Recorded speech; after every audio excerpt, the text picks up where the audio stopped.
Wayne Carey, welcome to the BackPageLead Vidcast. Charlie. How are you going? Good. Had 27 weeks of football. Yep. Preliminaries are over. We're off to the big dance on Saturday. Should be a hell of a game, shouldn't it? Oh, well, 1 and 2 all year. So you know that form has stood up, and it should be a beauty. It should be a beauty. I think this is the game that, from a fair way out, people have been looking forward to. The fact that Collingwood only lost the one game they ended up losing 2 games for the year, both to the Cats, but until that point only the one by a very small margin. So no, it's going to be a beauty, and I think this is everyone's looking forward to it. Yeah, I'm sure Hawthorn and West Coast fans will be sort of slightly aggrieved that they're not there, but I think everyone else, the neutrals and the non-aligned, can't wait for this one. No, look, I think Hawthorn were the better side Friday night. Yeah. No question about that. Collingwood found a way to win. Hawthorn probably more so than Collingwood found a way to lose.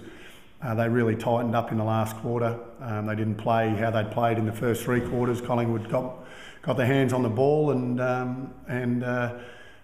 as we know, the rest is history. Swan was great. Ball kicked that goal. Cloak kicked a goal that he would normally have missed in years gone by. Took a good strong mark, and then to go back and nail it from sort of 30 out on a bit of an angle was a great kick. And you've got to take your hats off to them. And Mick Moldhouse got pretty emotional after the game. I think he probably realised the emotion got to him. Probably realised that they just pinched a win. Could have been his last game.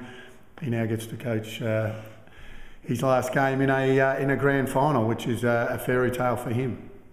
I'll ask you about Mick in a moment, because you did have an experience of working as an assistant under him in 2007. But let's talk about just the preliminary finals, wrap them up quickly. Was it one of the great games on Friday night, as some people are saying, one of the great finals? Look, it probably turned out a little bit different. I thought Hawthorn would really try to take the game on. I didn't think they could defend against Collingwood. Yeah. They did. Yeah. It was a real defensive game. It was a great game. Hawthorn really dominated it for fair periods, and like I said, it really wasn't until the last quarter that they just made the most of their opportunities. Hawthorn just tightened up. I mean, it was as simple as that. Great game. Look, it was the fact that it comes down to 3 points. It is a good game, but. No, I thoroughly enjoyed watching it. I really did, and felt really sorry for the Hawthorn players, and obviously happy for the Collingwood boys once again. But it's just a terrible feeling knowing, that'll sit in the Hawthorn stomachs for the next 6 months, knowing that they were a kick away from playing in a grand final and having the opportunity to win one. I can't think of the last time a team has led at the first 3 changes and got beaten in the final. I thought North Melbourne in 1998 against Adelaide, a game which you probably don't care to recall much, but I look back at the stats, and actually Adelaide were in front at 3/4 time. Yeah. So it wouldn't have happened many times in history.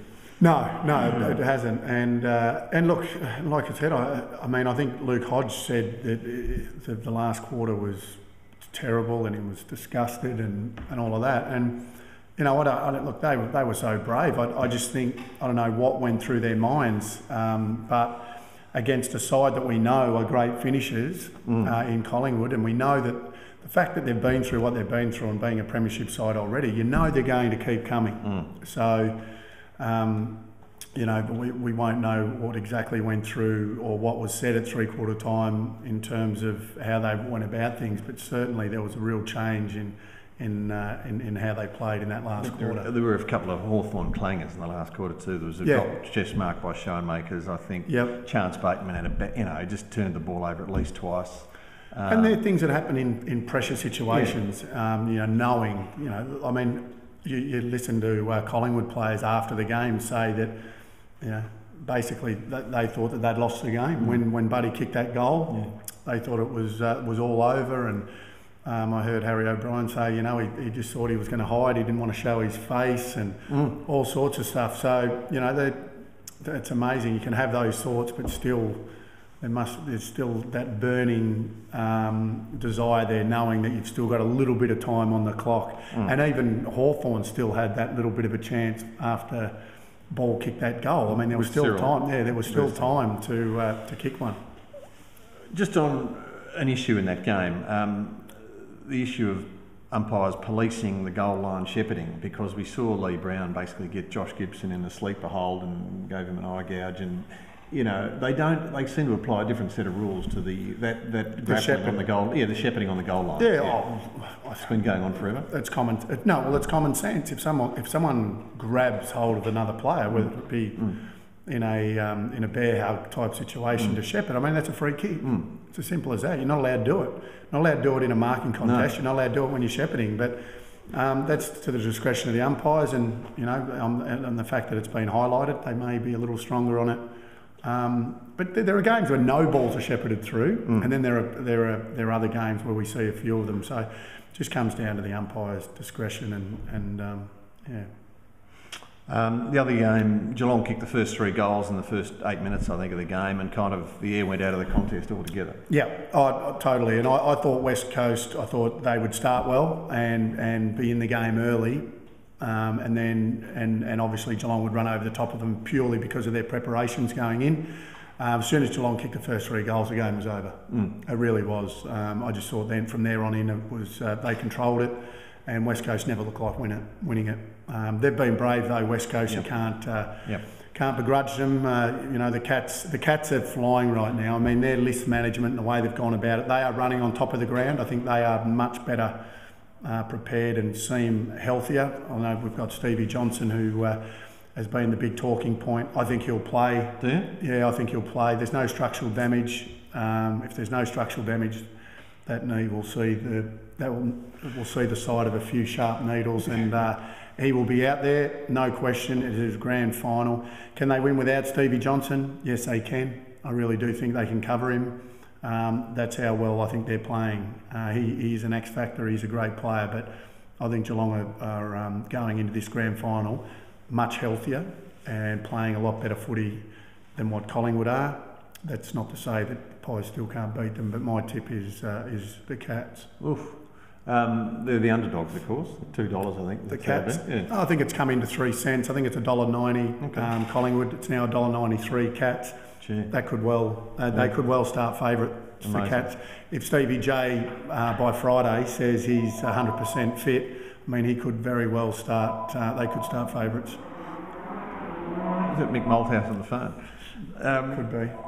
Let's talk about the issue of taking injuries into a grand final. Your teammate Anthony Stevens in 1999 carried a broken foot into the game. We had Nigel Lappin, I think, had broken ribs in 2003.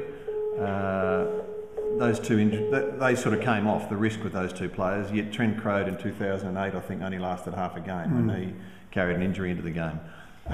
You've said you think Steve Johnson will play. What about Collingwood have Ben Reid and Darren Jolly under some doubt? What do you got any inside information? No, look, I think that the one thing that coaches are probably better at now, and also clubs in a general, your doctors, physios, and everyone and your fitness guys, they don't tend to want to take players in with injuries, with any injuries, because of situations like you just mentioned. But Stevie Johnson, I think all 3 of those guys you mentioned will play. Yeah. What Presty did last year with Collingwood was just, I think probably nearly unheard of. I don't think there's too many players now. That's why it's getting the I suppose the credit it deserves, because he gave up a premiership for the benefit of the side, saying I'm not 100%. I mean, there would be a lot of players that have played in grand finals that would have been probably under 50%, but for their own selfish reasons, played. Some have come off, some haven't. Tell us about Steve-O quickly. He broke, was it a broken foot? I think he, and then I think in the same game tore his pectoral muscle as well. So look, it's littered with guys that have done it, and like I said, there's you sort of tend to talk about the ones that have come off. We don't tend to talk about the ones that haven't. And the syringes will get a decent workout on. I think look, if you're ever going to use an injection and it's all legal, then you'd be getting them this week. Let's talk about Mick Malthouse. You had that year with him, was it 2006 or 7? Might have been 2006. And you didn't know an awful lot about him, I don't think, before you arrived at the club, and yet you came away a big fan, didn't you? Yeah. Oh, look, I really think he's a great coach and a really good person. He's got an empathy and the players love him. They play for him, and I think that that shone out on the weekend. I mean, they were shot ducks. And to find something to win and just the raw emotion of Mick, I think the realisation of that could have been it, toppled with the fact that they just won in the grand final and all that, to see a guy that's always so calm and cool and calculating in how he goes about things was I think really good TV. I really do, and it was great to see.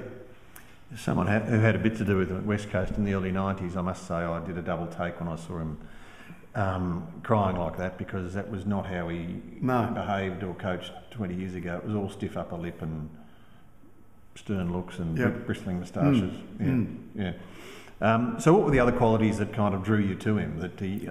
You'd played under Dennis Pagan pretty much your whole career. Yeah, look, the first thing that probably hit me was the persona that he shows in front of the camera. Is completely different to the one that I got to see behind the scenes, and I just think his relationships and the way he, just his general persona with people, I thought was terrific, and he's just a nice bloke. And do you know Chris Scott at all? You would have played against him. I played against him, yeah, and I think. Although I'd always thought they still had a list there that could do exactly this, what he's done and the way they've handled the list, and fair enough, they've been in a position to be able to handle the list because they got early wins on the board. The way they've done that has been outstanding, and I think Collingwood set the benchmark for that. I think Geelong have done it, even to another degree this year.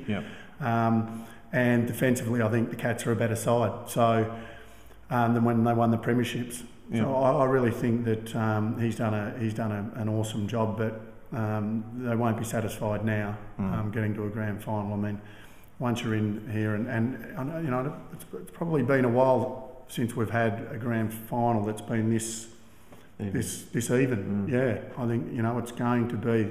You're not going to see a game like round 24 where the Cats gave them a good old touch-up. This will just be a good old-fashioned contest, and I'm really looking forward to it. Just quickly, what will Collingwood most be worrying about of Geelong? What will be occupying Mick's thoughts going into the game? Where would they see themselves most vulnerable and Geelong most strong?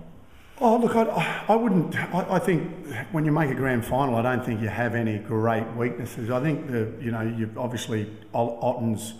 I would say would be a concern for Collingwood. I think the way he's played in finals and the way he goes about it, and the fact that Jolly's not travelling the best, so I think that'd be a real concern.